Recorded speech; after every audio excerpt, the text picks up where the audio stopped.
వాతం knee pain joint pains కు ఎటువంటి సైడ్ ఎఫెక్ట్స్ లేకుండా శాశ్వత పరిష్కారం హోమియో కేర్ ఇంటర్నేషనల్. ఎవరి ప్రయోజనాల కోసం ఆర్ కృష్ణయ్య గారు రాజ్యసభ సభ్యత్వానికి రాజీనామా చేశారు?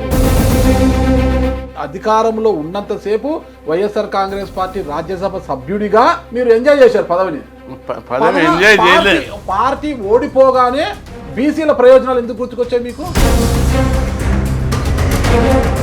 మీరు ఉద్యమ నాయకుడు, పోరాటాల నుంచి వచ్చిన వారే ఆర్ కృష్ణయ్య గారు. మీ గలాన్ని సరే బయట అయినా కూడా వినిపించచ్చు కదా, రాజ్యసభలో నాకు అన్యాయం జరుగుతోంది. వాళ్ళు వైఎస్ఆర్సీపీ మీద వ్యతిరేకతతో ఇస్తలేరా? అది ఎందుకు మీకెందుకు ఇవ్వడం లేదు? బీసీల గురించి మాట్లాడుతున్నాడు బాగా అనుకున్నారు. మరి నరేంద్ర మోడీ గారు బీసీల వ్యతిరేక అంటారా? కాదు. మరి ఎందుకు? ఒక జాతీయ అధ్యక్షుడిగా నరేంద్ర మోడీ గారికి అపాయింట్మెంట్ అడిగితే ఇవ్వరా మీకు? ఇస్తాడు. పార్టీలకు అతీతంగా ఉండేవారే ఉద్యమ నాయకుడు. మరి మీరు ఉద్యమ నాయకుడా రాజకీయ నాయకుడా? ఉద్యమ నాయకుడిని. మరి ఏ పార్టీ సంఖ్య పిలిస్తే ఆ పార్టీ సంఖ్య ఎందుకు ఎక్కుతున్నారు? పార్టీలే నన్ను గౌరవించి పదవులు ఇస్తుంది. వద్దనొచ్చు కదా. మీ గౌరవానికి నేను ఏ పార్టీకన్నా పనిచేశానా? ఇంతవరకు సాధించిన ఫలాలు ఏంటివి? చాలా ఫలాలు సాధించారు. ఏం సాధించారు రాష్ట్రంలో?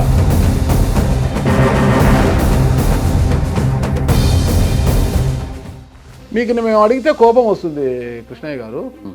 ఒకరి ప్రయోజనం కోసం ఆర్ కృష్ణయ్య గారు అమ్ముడు పోయి రాజీనామా చేశారని. ఒకరి ప్రయోజనం అని మీరు ఎట్లా అన్నారు? తప్పదు. ఆ రోజు మీకు గౌరవంగా పిలిచి ఇచ్చారంటున్నారు జగన్మోహన్ రెడ్డి గారు. అవును. అంత గౌరవంగా ఇచ్చినప్పుడు ఈ రోజు మీరు రాజీనామా చేస్తే ఆ సీటు టీడీపీకి పోతుంది, ఎన్డీఏ కూటమికి పోతుంది అని అందరికి తెలుసు. బీసీల అభివృద్ధి కోసం మరింత మంచి వేదిక. రాజీనామా చేసే ముందు మీ నాయకుడు జగన్మోహన్ రెడ్డి గారితో కలిసి నేను నా రాజ్యసభ సభ్యత్వానికి రాజీనామా చేయబోతున్నానని చెప్పారా లేదా? చెప్పలేరు, లెటర్ రాసిన. అదేనా గౌరవం? రాజకీయాల్లోకి వచ్చి 10 సంవత్సరాలు అయింది. ఆ 10 సంవత్సరాలు రాజకీయ పార్టీల మార్పులు అవన్నీ మార్పులు లేనే లేదు. నా దగ్గరికి అందరు వచ్చారు. మందు తాగుతారు మీరు? తాగ రాన్నా సాయంత్రం మీద అట్లా ఒక పెగ్గేసి వద్దాం రా అంటే వాళ్ళు పిలిచారు కదా గౌరవంగా అని పోయి పెగ్గేస్తారా? లేదయ్యా, లేరు కదా.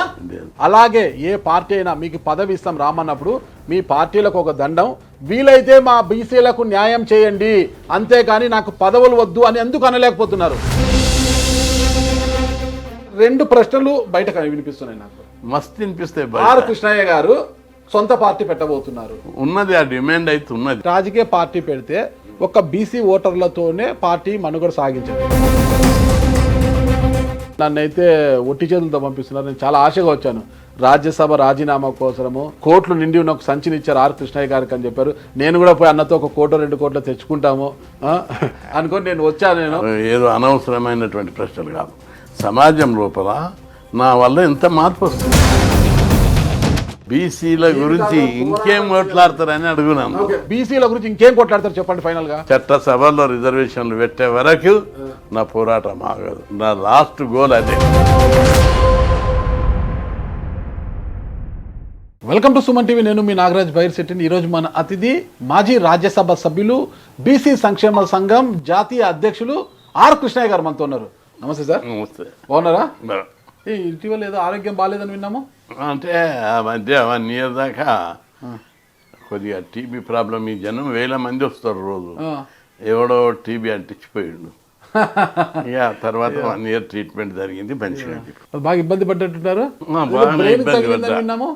బ్రెయిన్ టీబీ వచ్చింది, అటాక్. ఇప్పుడు అంతా బాగుంది. అందరూ ప్రతి ఒక్కరు ప్రార్థనలు చేశారు నా కోసం. అవునా? ఆరోగ్యం అన్నది మంచిగా కావాలి. ఆయన జీవితం మాకే కదా, ఆయన కోసం మేము చేసుకోడు కదా, మా బీసీలకు అండా దండ ఆయన ఉండాలి అని, దండుగా ఉండాలి అని అందరి ఆశీర్వాద బలంతో తొందరగా, అందరి ఆశీర్వాద బలముతో, ఆ దేవదేవుడి యొక్క ఆశీర్వాదంతో మీరు కలకాలం హ్యాపీగా ఉండాలని కోరుకుంటున్నా. ఇంకా ఆ విషయాన్ని మనం పక్కన పెడితే, ఎవరి ప్రయోజనాల కోసం ఆర్ కృష్ణయ్య గారు రాజ్యసభ సభ్యత్వానికి రాజీనామా చేశారు? బీసీల ప్రయోజనాల కోసమే రాజ్యసభ సభ్యత్వానికి రాజీనామా చేశాను. కొత్తగా బీసీల ప్రయోజనాలు ఎందుకు గుర్తుకొచ్చాయి? అధికారంలో ఉన్నంతసేపు వైఎస్ఆర్ కాంగ్రెస్ పార్టీ రాజ్యసభ సభ్యుడిగా మీరు ఎంజాయ్ చేశారు పదవిని. ఒక్క నిమిషం, పార్టీ ఓడిపోగానే బీసీల ప్రయోజనాలు ఎందుకు గుర్తుకొచ్చాయి మీకు? పార్టీని ఎంజాయ్ చేయలేదు, పదవిని ఎంజాయ్ చేయలేదు. పదవిని ఎమ్మెల్యే ఉన్నా ఎంపీ ఉన్నా ఆ పదవిని బీసీల అభివృద్ధి కోసమే ఉపయోగించాను.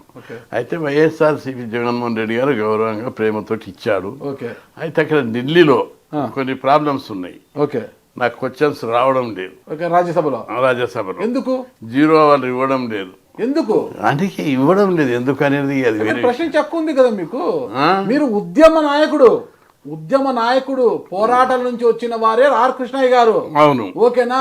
మీ గలాన్ని సరే బయట అయినా కూడా వినిపించచ్చు కదా, రాజ్యసభలో నాకు అన్యాయం జరుగుతోంది అని మీరు ఒక ఆ విషయం మాట్లాడినా. బయట కూడా వచ్చి నాకు రాజ్యసభలో అవకాశం ఇస్తలేరు, మా అన్యాయం జరుగుతుంది, బీసీల గురించి మాట్లాడదామంటే ఒక్కసారి ఇచ్చారు. మంచిగా సుబ్బారెడ్డి గారు వాళ్ళందరూ చొరవ తీసుకుంటే 20 నిమిషాలు మాట్లాడినా, ఊపి పెట్టేశాను ఒక్కసారి బీసీల సమస్యలని. దాని తర్వాత ఇక మొత్తం స్టాప్ చేశారు. అక్కడ పోవడం, కూర్చోవడం, అటెండ్ వాళ్ళు చెప్పింది వినడం, సంతకాలు చేసి రావడం, ఇదే జరుగుతుంది. దీనివల్ల బీసీలకు ఈ 4 ఏళ్ళు ఏం చేస్తాము, ఈ వేదిక సరిపోదు. వాళ్ళు వైఎస్ఆర్సీపీ మీద వ్యతిరేకతతో ఇస్తలేరా, లేక ఇక్కడ నాయకులు కొందరు ఇవ్వకుండా చేస్తున్నారా తెలియలేదు నాకు. అంటే రాజ్యసభలో వైసీపీ ఎంపీలు అటు లోక్సభలో కావచ్చు, ఇటు రాజ్యసభలో కావచ్చు, ఎన్డీఏకి మద్దతుగానే ఉన్నారు కదా, ప్రతి అంశంలో కూడా మద్దతు ఇస్తానే వస్తున్నారు. మరి వైసీపీ ఎంపీలకు రాజ్యసభలో ఎందుకు ప్రాధాన్యత ఇవ్వడం లేదు?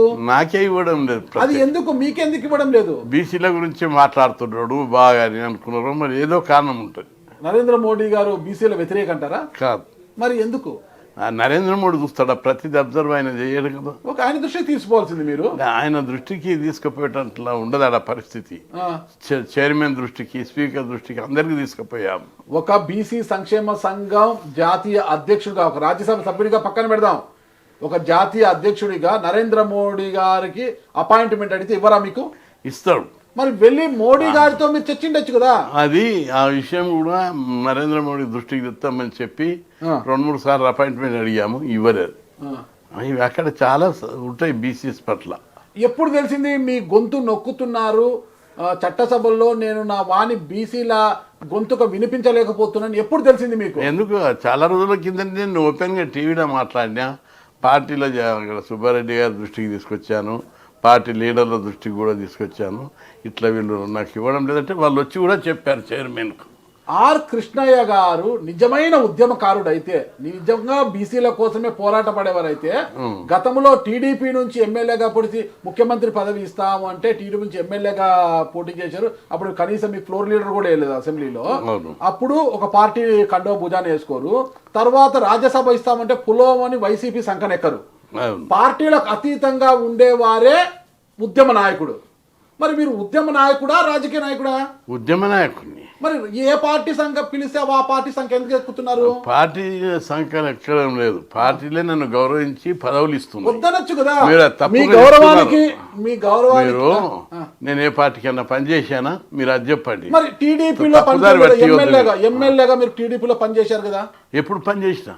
ఎప్పుడు పనిచేశారు మీరు చెప్పండి. ఎప్పుడు పనిచేయలేదు. టీడీపీ మిమ్మల్ని సీఎం అభ్యర్థిగా ప్రకటించారు, మీరు ఎమ్మెల్యేగా పోటీ చేశారు, గెలిచారు కదా. అవును. గెలిచిన తర్వాత టీడీపీ ఎమ్మెల్యేగానే మీరు అసెంబ్లీకి వెళ్ళారు కదా. అవును. అసెంబ్లీలో నేను ఏం మాట్లాడినా? అది చెప్పాలి. బీసీఎస్ గురించి ప్రతి ఏ అవకాశం వచ్చినా బీసీఎస్ గురించే మాట్లాడినా. పార్లమెంట్ లో కూడా ఏ అవకాశం వచ్చినా బీసీ మాట్లాడినా. అది మీరు అప్రిషియేట్ చేయాలి. ఓకే, తప్పుదారి పట్టి తప్పుదారి పట్టించలేదు, నేను అప్రిషియేట్ చేస్తాను. మీరు తీయండి రికార్డ్. ఒక ఎమ్మెల్యేగా మీరు ఉన్నప్పుడు ఒక బీసీ మాత్రమే ఓట్లేస్తే మీరు గెలిచారా? అన్ని సామాజిక వర్గాలు వేసినాయి. మరి నేను బీసీ నాయకుడిగా బీసీల కోసం మాట్లాడాను. బీసీ ఉద్యమకారుడిగా గురించి టికెట్ ఇచ్చారు. నేను ఆ బీసీల గురించి ఒక సబ్జెక్టు తీసుకున్నా, ఎజెండా తీసుకున్నా. బీసీలు చదువుకోవాలి, ఉద్యోగాలు ఉండాలి, అధికారంలో వాటం ఉండాలని దాని మీద కొట్లాడుతున్నా. దాని మీద నేను వాళ్ళు గౌరవించి ఇచ్చారు, దానికోసమే నేను పోరాడుతున్నా. బీసీల కోసం పోరాటం చేసే ఉద్యమ నాయకుడు ఆర్ కృష్ణయ్య గారు అంటే మాకు అపారమైన గౌరవం. బడుగుల కోసం పోరాటం చేసే నాయకుడు, ఒక యోధులు మీరు. కానీ రాజకీయ పార్టీల ముసుగు ఎందుకు కప్పుకోవాల్సి వస్తుంది? ఇప్పుడు ఒకటి, వైసీపీ తరపున రాజ్యసభకు పోతే వైసీపీకి అంత ఇంత మీరు పని చేయాలి కదా. అవును, పని చేయాలి కదా. అది అప్పుడు ఏమవుతుంది, బీసీలకు అన్యాయమో ఇంకొకరికి అన్యాయమో జరగాల్సి వస్తుంది కదా. అక్కడ వాస్తవం తీసుకుంటే టీడీపీలో పనిచేస్తే టీడీపీ లైన్ తీసుకోవాల్సి వస్తుంది కదా, ఎక్కడో ఒక చోట తీసుకోవాల్సి వస్తుంది. అప్పుడు ఏమవుతుంది, మీ ఉద్యమం అనేది పక్కదారిని పడుతుంది కదా. అవన్నీ మీరు మీలాంటి మేధావులు అవన్నీ ఆలోచించకుండా ఎందుకు పార్టీల దగ్గరికి వెళ్ళారు? పార్టీల దగ్గరికి నేను పోలేదు, మీరే పిలిచారు. మీరు చెప్పండి. నేను ఏ పార్టీ దగ్గరికి పోలేదు, ఏ పార్టీలో పనిచేయలేదు. పార్టీలే నా దగ్గరికి వచ్చి ఈయన బీసీల కోసం పనిచేస్తుడు, ఈయన కొంత ఒక ఆయుధం ఇస్తాం, ఈ ఆయుధం ద్వారా మరింత కొట్లాడతాడనే ఉద్దేశంతో అవకాశం కల్పించారు. అంతేగాని వాళ్ళ ఉద్దేశం వేరేది కాదు. వాళ్ళ కోసం కొట్లాడేటోళ్ళు ఆ పార్టీలో చాలా మంది ఉన్నారు. పార్టీ కోసం గతంలో నేను చెప్పేది మళ్ళీ మీరు అది కాదు, మీరు మీరు చెప్పేది నుండి పార్టీలో పార్టీ కోసం పనిచేసే వాళ్ళు అందరు ఉన్నారు, చాలా మంది ఉన్నారు. బీసీల కోసం నేను కొట్లాడుతున్నారని ఆయుధం ఇచ్చారు. అందుకే ఆ ఆయుధంను బీసీల అభివృద్ధి కోసం నేనేం బీసీల దానికోసం ఏమిటి కొట్లాడుతున్నా, నా బీసీలు చదువుకోవాలి, నా బీసీలు సమాజంలో గౌరవం పొందాలి, తక్కువ చూపు చూస్తున్నారు, ఈ కులాలను పైకి తీసుకురావాలి, ధైర్యాన్ని ఇవ్వాలి, వాటి కోసం కొట్లాడుతున్నా. అది కూడా 56% జనాభా ఉన్నారు. వాళ్ళ కోసం కొట్లాడితే ఎందుకు ఈ సమాజంలో ఇంకా కడుపుమంట? చాలా మందికి కడుపుమంటుంటుంది ఈ కొట్లాడుతుంటే. అది పద్ధతి కాదు. మేము అన్నదమ్ములం, అన్నలు తమ్ముడు. ఇది పంచాయతీ అగ్రకులాలకు బీసీలకు జరిగే పంచాయతీ శత్రుత్వం కాదు, అన్నదమ్ముల పంచాయతీ. తమ్ముళ్ళను కూడా మీరు గౌరవించండి, మా వాటా మాకు ఇవ్వండి. ఒక తల్లిదండ్రులకు పుట్టే భారతమాత ముద్దు బిడ్డలం, భారతమాత ముద్దు బిడ్డలకు అందరికీ తమ్ముళ్ళకు అన్నలకు సమానమైన అవకాశం మన సాంప్రదాయం. ఆ ట్యూమనే కొట్లాడుతుండే తప్ప ఇంకోటి కాదు. మందకృష్ణ మాదిగ గారు ఎస్సీ వర్గీకరణ కోసం పోరాటం చేసి కేంద్రము తల వంచి అంగీకరించింది. దాని మీద ఒక కమిటీ కూడా వేశారు ఇప్పుడు. మరి బీసీల హక్కుల కోసము, బీసీల ఎదుగుదల కోసము, అన్నదమ్ముల వలన తమ్ముళ్ళం మేము, మాకు న్యాయం చేయండి మీరు పోరాటం చేస్తున్నా ఇంతవరకు సాధించిన ఫలాలు ఏంటివి? చాలా ఫలాలు సాధించారు. ఏం సాధించారు? రాష్ట్రంలో కేంద్రంలో ఈరోజు రాష్ట్రంలో దేశంలో ఎక్కడైన విధంగా 6,000 హాస్టళ్ళు ఉన్నాయి 2 తెలుగు రాష్ట్రాల్లో. 1,500 గురుకుల పాఠశాలలు ఉన్నాయి. అదేవిధంగా ఫీజు రియంబర్స్మెంట్ పథకం ఉంది. ప్రతి ఒక్కరికి స్కాలర్షిప్ వస్తుంది. స్టడీ సర్కిళ్ళు ఉన్నాయి, ఫెడరేషన్లు, కార్పొరేషన్లు, రుణాలు. ఈ విధన్నీ దేశంలోని ఏ రాష్ట్రంలో లేవు. మన ఇంకా ఏం కావాలని మీరు పోరాటం చేస్తున్నారు? ఇంకా అధికారంలో ఇంకా జనాభా ప్రకారం వాట కావాలని కొట్లాడుతున్నాం. కేంద్రంలో కూడా జనాభా పెరగాలంటే మీరు ఇంకోటి కూడా రాష్ట్రం పెంచుకుంటే జనాభా పెరుగుతారు. ఇంకోటి కేంద్రంలో ఏబిసిడి వర్గీకరణ చేయాలని కొట్లాడినాం. కమిషన్ వేసింది, జస్టిస్ రోహిన్ కమిషన్. ఆమె సిఫార్సు చేసింది, అవి ఇంప్లిమెంట్ కాబోతున్నాయి. అదేవిధంగా జాతీయ బీసీ కమిషన్కు రాజ్యాంగబద్ధమైన హోదా ఇవ్వాలన్నాం. దానికి కూడా హోదా ఇచ్చారు, ప్రత్యేక కమిషన్ నియమించారు. కాబట్టి అక్కడ సాధించాము, ఇక్కడ అయితే బీసీల డిమాండ్లు చాలా ఉన్నాయి. సుమోటోగా కేంద్ర ప్రభుత్వం రాష్ట్ర ప్రభుత్వం చేయడం లేదు. ఎవరి ప్రయోజనాల కోసం ఏ పార్టీలు వాళ్ళు సహకరించారు. కానీ మీరు గతంలో కాంగ్రెస్ పార్టీ మిమ్మల్ని పిలిస్తే మీరు వెళ్ళలేదు, ఓకేనా? కాంగ్రెస్ పార్టీలోకి వెళ్లకుండా ఒక నాయకుడిగానే మిగిలిపోయిన మీరు టీడీపీలోకి కావచ్చు, వైఎస్ఆర్సీపీలోకి కావచ్చు, వాళ్ళు పిలిస్తే ఎందుకు వెళ్ళారు? అంటే టీడీపీ సీఎం అభ్యర్థిగా పిలిచారు. పార్టీ గెలిస్తే సీఎం ఇస్తాము అంటే గెలవకపోయినా దాన్ని ముందు లాగుదాము అని చెప్పారు. బీసీ సీఎంను పాపులర్ చేయాలి కదా, అందుకోసం ఒప్పుకున్నాను నేను. అందుకే అప్పుడు పోయి ఎమ్మెల్యే గెలిచినాక కూడా రోజు అసెంబ్లీలో నేను వచ్చిన అవకాశంలో బీసీల గురించే మాట్లాడా.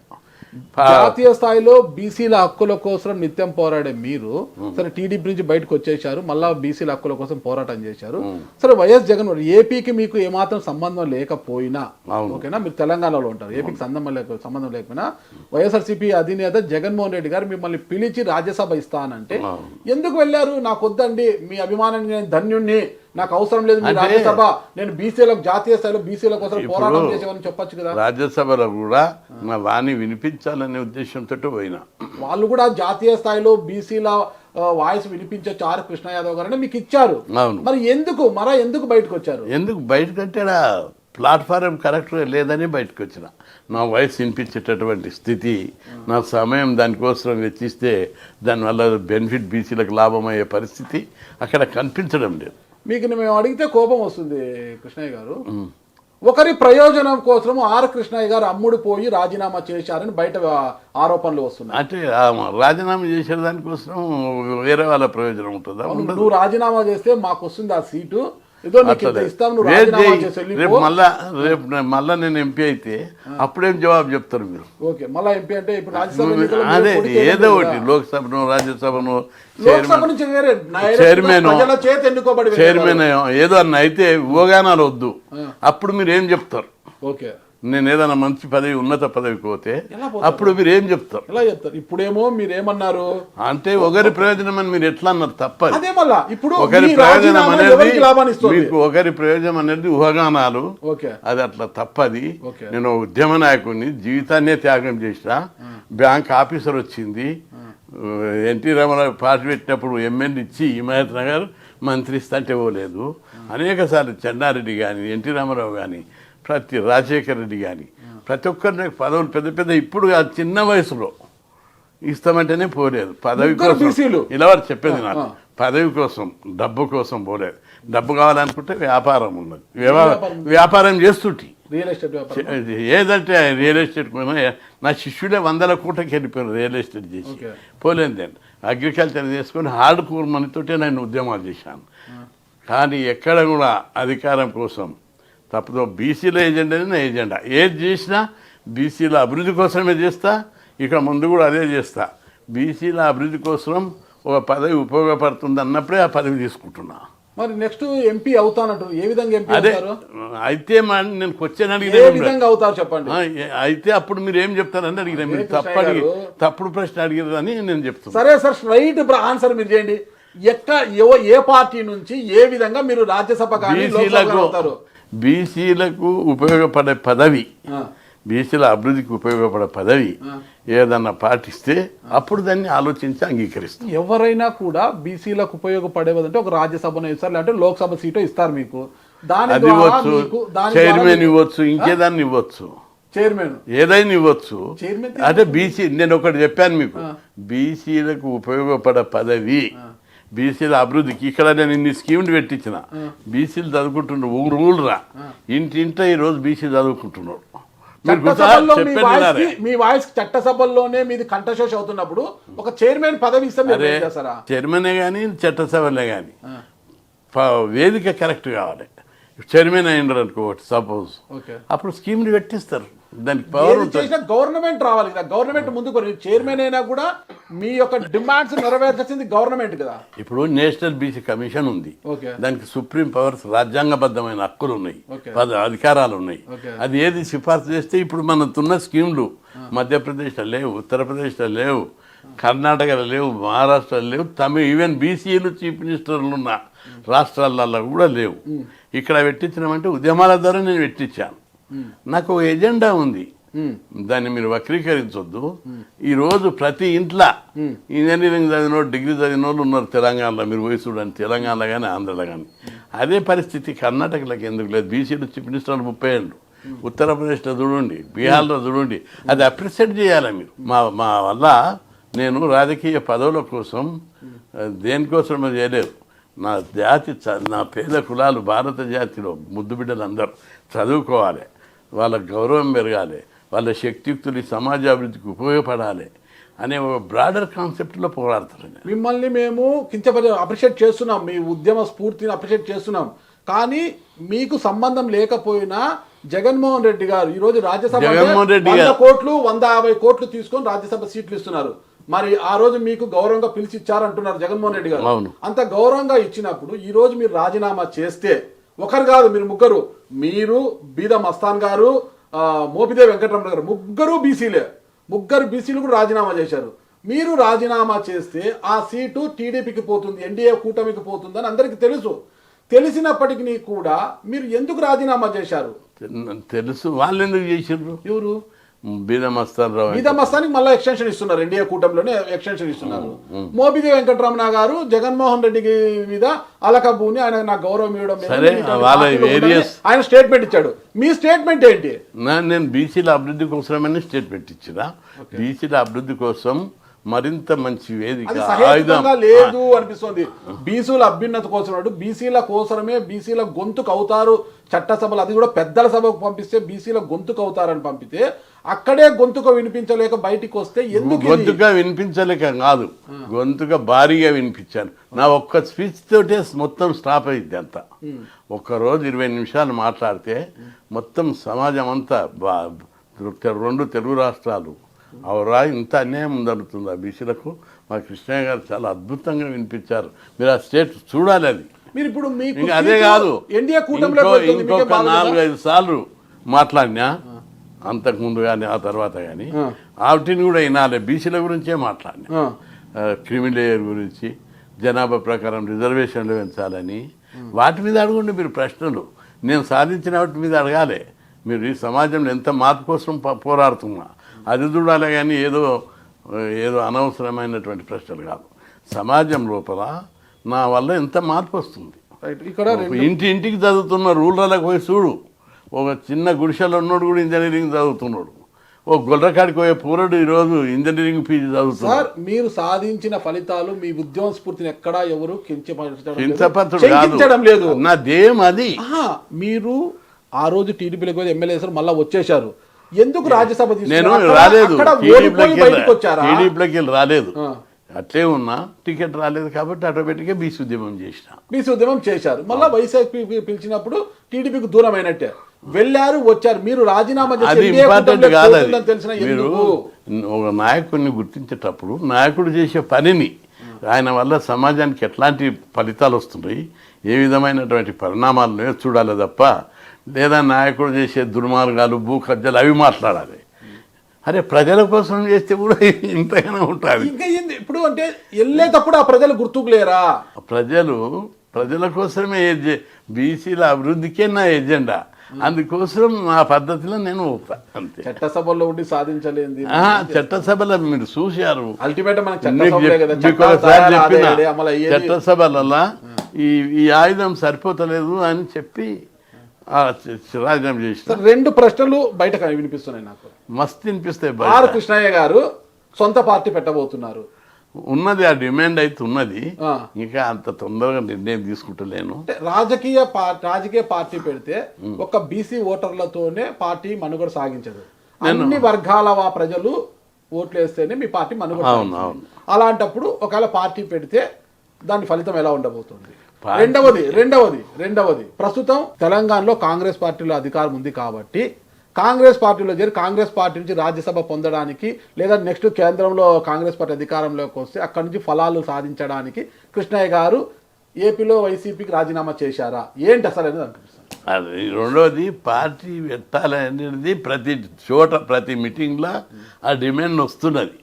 అన్ని పార్టీలలో బీసీలకు అన్యాయం జరుగుతుంది, మీరు పార్టీ పెడితే అన్ని పార్టీలకు చెక్ అవుతుంది, భయపడతారు.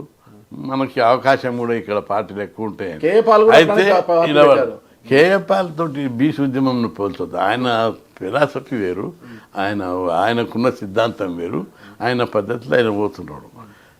దాన్ని మనం గౌరవించాలి, ఆయనకున్న సిద్ధాంతాన్ని మనం గౌరవించాలి, అది వేరే విషయం. ఇక్కడ బీసీలకు పార్టీ పెట్టాలనే డిమాండ్ చాలా రోజులు ఉంది. అయితే నేనేమంటే ఒకటేసారి నిర్ణయం తీసుకోలేము, అన్ని వర్గాలతో చర్చించి నిర్ణయం తీసుకోవాలి. రెండోది, పార్టీ పెడితే బీసీలో ఓట్లే కావాలని నేను అన్నా. బీసీలు అన్ని పార్టీలకు ఓట్లేశారు, అన్ని వర్గాల వాళ్ళని ఎమ్మెల్యే చేశారు. అందరూ ఇంతకు మొదలు మీకు బ్రాడర్గా చెప్పాను, బీసీలు ఓసీలు అన్నదమ్ములు, తమ్ముళ్ళ వాట తమ్ముళ్ళకి కావాలని అడుగుతున్నాం. తప్పనిసరి సమాజం కూడా లేదంటారా? ఎక్కడున్నది వాట? ఎమ్మెల్యేది 119 మంది ఎమ్మెల్యేల 21 మంది వాటనాది. ఓకే, ఏపీ గురించి మాట్లాడట్లేదు, అయిపోయింది అప్పుడు ఏపీ మీద. ఏపీది అంటే 175 నియోజకవర్గాలు అక్కడ గురించి కూడా 175లో దాదాపు 39-40 మంది ఉన్నారు. అక్కడ కూడా తక్కువ ఉన్నారు, అంతటా తక్కువ ఉన్నారు. ఎంపీలు తక్కువ ఉన్నారు, ఎమ్మెల్యేలు తక్కువ ఉన్నారు, జనాభా ప్రకారం లేరు. రాజీనామా చేసే ముందు మీ నాయకుడు జగన్మోహన్ రెడ్డి గారితో కలిసి నాకు ఇలా ఇబ్బంది కలుగుతుంది, రాజ్యసభలో నేను నా బీసీల గొంతుకు వినిపించలేకపోతున్నాను, నేను నా రాజ్యసభ సభ్యత్వానికి రాజీనామా చేయబోతున్నానని చెప్పారా లేదా?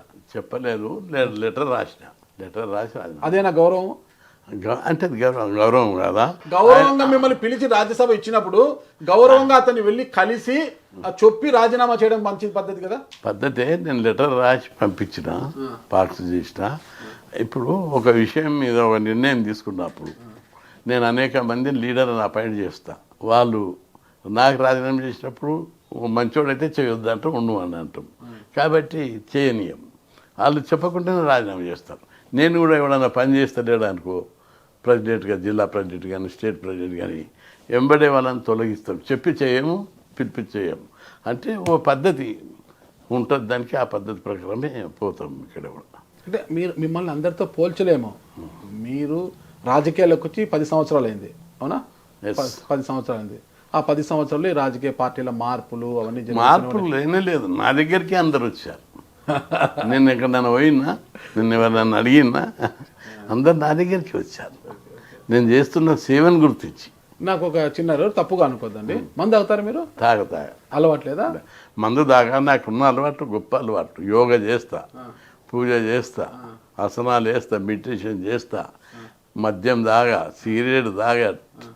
ఈ మధ్య కరోనా పట్టి నుంచి కొద్దిగా ఎప్పుడన్నా టీ తాగుతా, కానీ టీ కూడా తాగా లైఫ్. ఓకే ఓకే, మంచి అలవాట్లు ఉన్నాయి.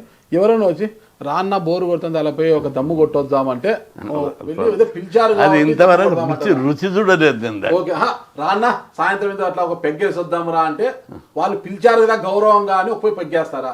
లేదయ్యా, లేరు కదా.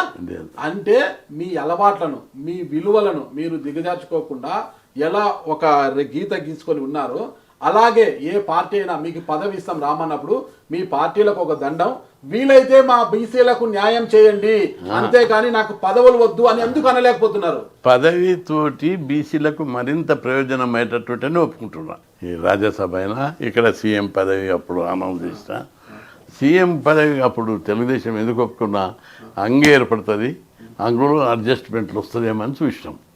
బీసీలో ఇంతవరకు అక్కడ సీఎం కాబట్టి బీసీ సీఎం అయితే బాగుంటుందని ఒప్పుకుంటా నేను కూడా. ఇక్కడ రాజ్యసభతో ఏమవుతుందని మీరు తీసుకున్నారు? రాజ్యసభలో కూడా బీసీల గొంతు వినిపించాలని చూసిన. అక్కడ ఫ్లోర్ లీడర్ నొక్కేశారు. అక్కడ ఫ్లోర్ లీడర్కు, వేరే వాళ్ళకి పార్టీ ప్రెసిడెంట్లకు అవకాశం ఇస్తారు మాట్లాడానికి. నాకు మాట్లాడడానికి ఎవరికి ఎక్కువ అవకాశం ఇస్తున్నారు? అన్ని పార్టీలు ఉన్న ఫ్లోర్ లీడర్లకు ఇస్తారు. వాళ్ళు లేస్తేనే మైక్ ఇస్తారు. ఇక మామూలు ఆర్డినరీ ఎంపీగా ఇవ్వరు. సరే, ఇప్పుడు రాజ్యసభలో, చట్టసభలో కూడా న్యాయం జరగదు, గొంతుకు వినిపించలేమని అర్థమైంది కదా. అడిగిన అక్కడ కూడా చైర్మన్ అడిగిన, మీరు ఇక్కడ అన్యాయం జరుగుతుంది మాకు, నేను ఒక పెద్ద ఓబీసీ లీడర్ను, నాకు మాట్లాడడానికి ఛాన్స్ కావాలి అని చెప్పి ఆయన ఛాంబర్కి వెళ్ళి ఎంపీలను తీసుకొని పోయి అడిగినాం. అడిగితే ఇక్కడ ఒక్కొక్క పార్టీకి ఓ సిస్టమ్ ఉంటుంది, ఆ పార్టీకి కొంత టైం కేటాయిస్తాము, ఆ ఫ్లోర్ లీడర్ డిసైడ్ చేస్తారు ఎవరు మాట్లాడాలని. అట్లా అలాట్మెంట్ ఉంటుంది, ఇష్టం వచ్చినట్టు మాట్లాడడానికి ఛాన్స్ ఇవ్వరని చెప్పాడు. అట్లా చాలా విషయాలు ఉంటాయి ప్రాక్టికల్గా. ఇప్పుడే ఇంటర్వ్యూలో ఒక మాట అన్నారు, నేను త్వరలో మళ్ళా రాజ్యసభకు వెళ్తే ఏమంటారు మీరు? ఏమంటారు అన్నారు. రాజ్యసభని కాదు, ఏదైనా ఉన్నత పదవికి పోతే ఏమంటారు? రాజ్యసభ ఎంపీగా మళ్ళా వెళ్తే ఏమంటారు అన్నారు మీరు. అవును, ఆల్రెడీ ఎంపీగా వెళితే అది ఏమీ జరగదని తిరుగు టపాలో వెనక్కి వచ్చారు. మళ్ళా వెళ్తే ఏమవుతుంది, ఎందుకంటున్నారు? మీరు దాన్ని ట్విస్ట్ చేస్తున్నారు. ఇప్పుడు మీరు రాజ్యసభకు ఎందుకు రాజీనామా చేసేది అన్నారు. అప్పుడు ఇప్పుడు మళ్ళీ వెళ్తే ఏమంటారు? పైసా ఏదో బయట ఉన్న పుకారాన్ని బట్టే ఇట్లా అన్నారు. మళ్ళీ వెళ్తే ఏమంటారు అని మీకు కౌంటర్ ఇస్తారు. మళ్ళా వెళ్తే అనేక రాకూడదు సందర్భం. ఎందుకంటే అంటే మంచి ఎక్కడ వెళ్ళినా, ఇంకా ఎప్పుడు వెళ్ళినా ఇంకెప్పుడైనా మంచి పొజిషన్లు ఉంటే అప్పుడు మీరు అన్న ఆరోపణ ఏది ఉన్నదో విడ్రా చేసుకోవాలని. జాతీయ స్థాయి కమిషన్ ఏదన్నా ఉండొచ్చు, అవి అన్ని చెప్తారా ఎప్పుడన్నా? భవిష్యత్తులో ఇంకింత బలమైన ఆయుధం దొరికితే అప్పుడేమంటారు? అంటే ఫైనల్ గా ఒకటే, ఎవరి ప్రయోజనం కోసము, ఎవరి నోటు కోసము ఈ బీసీ కృష్ణయ్య గారు అమ్ముడుపోయే వ్యక్తి కాదు. బీసీల ప్రయోజనాల కోసమే, బీసీలకు అభివృద్ధి జరుగుతుంది, బీసీలకు మరింత ప్రయోజనాలు చేకూరుతాయి అన్నప్పుడు మాత్రమే ఆ పదవి, అధికారం, ఆయుధాన్ని. నేను పదవిని ఎంజాయ్ కోసం కాదు, ఆయుధంగా తీసుకుంటా యుద్ధం చేయడం. ఓకే ఓకే ఓకే, చాలా మెత్తబడ్డారు. ఇంకేం యుద్ధం చేస్తారు? మెత్తబడ్డారు? ఏం మెత్తబడలేదు, ఇప్పటికి రోజు ధర్నాలు నేనే చేస్తాను. అవునా? Okay okay. రాజీనామా చేసి బయటకు వచ్చిన తర్వాత చంద్రబాబు గారిని కలిసారా? కలులే. జగన్మోహన్ రెడ్డిని కలిసారా? కలులే.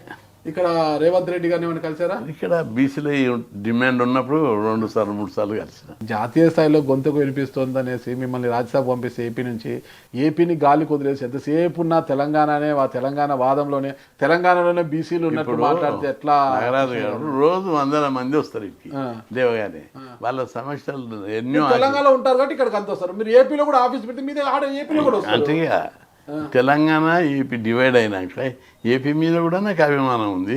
అక్కడికి వాళ్ళు కూడా వస్తుంటారు. అక్కడ కూడా ఆర్గనైజేషన్ బలంగా ఉంది. అక్కడ బీసీలకు కష్టాలు వస్తే అక్కడ కూడా పోయి పోరాడుతున్నా, మీటింగ్లు పెడుతున్నా. కాబట్టి సమస్య ఏం లేదు. ఇప్పుడు నాకు ఒక గట్టిగా కెమెరా ముందు ప్రమాణం చేయాలి మీరు, ఇక బీసీల ప్రయోజనాల కోసమే నేను పోరాటం చేస్తా, ఏ రాజకీయ పార్టీ పంచానికి వెళ్ళను అని చెప్పగలను. ఆ విషయం కాదు, బీసీల అభివృద్ధికి ఉపయోగపడే ఏదైనా నేను తీసుకుంటా. ఓకే, బీసీల ఇది బీసీల అభివృద్ధికి ఇది ఉపయోగపడుతుంది అనుకుంటే. అంటే ఉపయోగపడుతుంది అంటే ఏ విధంగా ఉపయోగపడుతుంది చెప్తా కదా, ఆ రోజు చెప్తా. బీసీల అభివృద్ధికి ఉపయోగపడుతుంది అనుకుంటే తప్పనిసరి బీసీలకు దేశంలో ఇంకా అనేక రాష్ట్రాలు ఇప్పుడే చెప్పాను, బీసీలు ముఖ్యమంత్రులు ఉన్న రాష్ట్రాల్లో కూడా తెలుగు రాష్ట్రాల్లో ఉన్న స్కీములు లేవు. అన్ని స్కీములు కొట్లాడి పెట్టించాను, దానికి అభినందించాలి.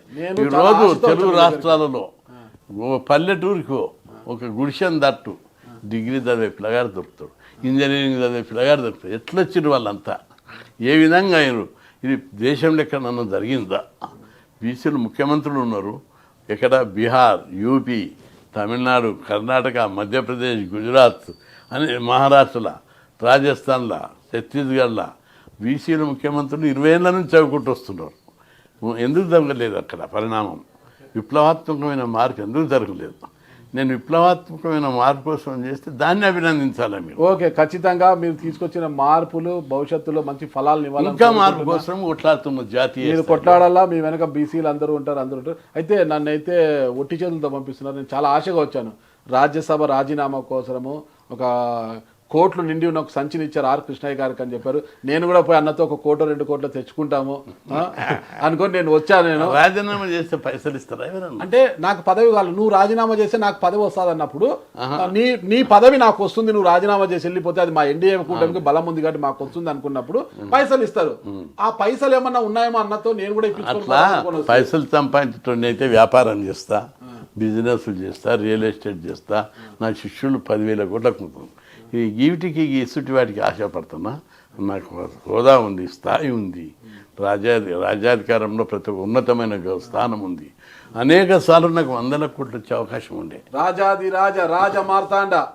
ఇప్పుడు నేను అనేక ఉద్యమాలలో మండల కమిషన్ ఉద్యమం, సమసంగ్రామ పరిషత్ ఉద్యమం, క్యాపిటేషన్ ఉద్యమంతో మేము ఉద్యమాలు చేసినప్పుడు ముఖ్యమంత్రులే దిగి వచ్చాం.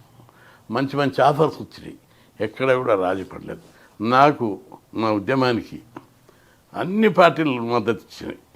కమ్యూనిస్టులు, నక్సలైట్లు, మావోయిస్టుల కాడికి నా ఉద్యమానికి మద్దతు ఇచ్చారు. నా లోపల ఏ మాత్రం ఇంత కలంకం ఉన్నా, దుర్బుద్ధి ఉన్నా వాళ్ళు సపోర్ట్ చేయరు. ఒక ప్రశ్న కృష్ణయ్య గారు, మీకు జగన్మోహన్ రెడ్డి గారు రాజ్యసభ ఇచ్చారు కదా, మీరు అది క్వశ్చన్ అడుగుమని మళ్ళా ఒక్క నిమిషం ఇచ్చారు కదా. 2024 ఎన్నికల్లో అంటే ఆయన కూడా తన స్వప్రయోజనాల కోసం ఇచ్చారు. 2024 ఎన్నికల్లో బీసీలంతా ఏకం చేసి గంపకుత్తగా మాకు ఓట్లు వేయిస్తారు ఆర్ కృష్ణయ్య గారు అని ఒక ఆలోచనతోనే ఆయన కూడా మీకు ఇచ్చారని కాసేపు అనుకుంటాము. మీరు మరి 2024లో వైసీపీ విజయం కోసము ఏ మేర కృషి చేశారు? తిరిగినా కదా నేను, బీసీలంతా ఏకం చేశారా? అంతటా తిరిగినా. మరి ఎట్టుపోయాయి ఆ ఓట్లని? కేవలం 11 స్థానాలకే పరిమితం. అది తెలియదు దాని విషయము. ఆయన అంతగానం చేసిండు, ఎందుకు అట్లా అయిందో తెలియదు ఎవరికి. మీరే ఊహించాలి. ఏపీలో వైఎస్ఆర్ కాంగ్రెస్ పార్టీ ఘోర పరాజయాన్ని మీరు ఎలా చూస్తారు? నేను దాని మీద పొలిటికల్ అనలిస్ట్ గాను కామెంట్ చేయను, దాని మీద కామెంట్ చేయరు. సరే, ఎన్డీఏ కూటమి పరిపాలన ఎలా ఉందంటారు? అంటే ఇప్పుడే ఎట్లా చెప్తాం, ఇప్పుడిప్పుడే వచ్చింది, ఇంకా టైం పడుతుంది. ఓకే కృష్ణయ్య గారు, ఖచ్చితంగా బీసీల ప్రయోజనాల కోసం మీరు రాజీనామా చేశారు. బీసీల ప్రయోజనం మీరు బీసీల గురించి ఇంకేం కొట్లాడతారని అడుగున్నాం. ఓకే, బీసీల గురించి ఇంకేం కొట్లాడతారు చెప్పండి ఫైనల్ గా. చట్టసభలో రిజర్వేషన్లు పెట్టే వరకు నా పోరాటం ఆగదు. నా లాస్ట్ గోల్ అదే. అంతే.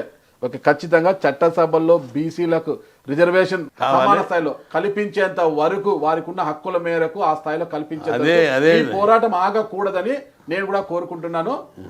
ఇంకొకటి రెండో విషయం, ఇక్కడ మనం చదువు కోసం పోరాడే హాస్టళ్ళు, గురుకులాలు, స్కాలర్షిప్, ఫీజు రియంబర్స్మెంట్ పెట్టించడం. ఈ స్కీమ్ దేశంలోని ఏ రాష్ట్రంలో లేదు. అన్ని రాష్ట్రాలలో పెట్టించే వరకు కూడా పోరాడతా. ఓకే, బీసీల అందుకే ఇవన్నీ అప్స్ అండ్ డౌన్స్. అందుకే ఓకే సార్, థ్యాంక్ యూ. బీసీల ఆకాంక్షలు నెరవేరేంత వరకు కూడా మీరు పోరాడుతూనే ఉండాలని నేను మనస్ఫూర్తిగా కోరుకుంటున్నాను. Thank you sir. నమస్తే.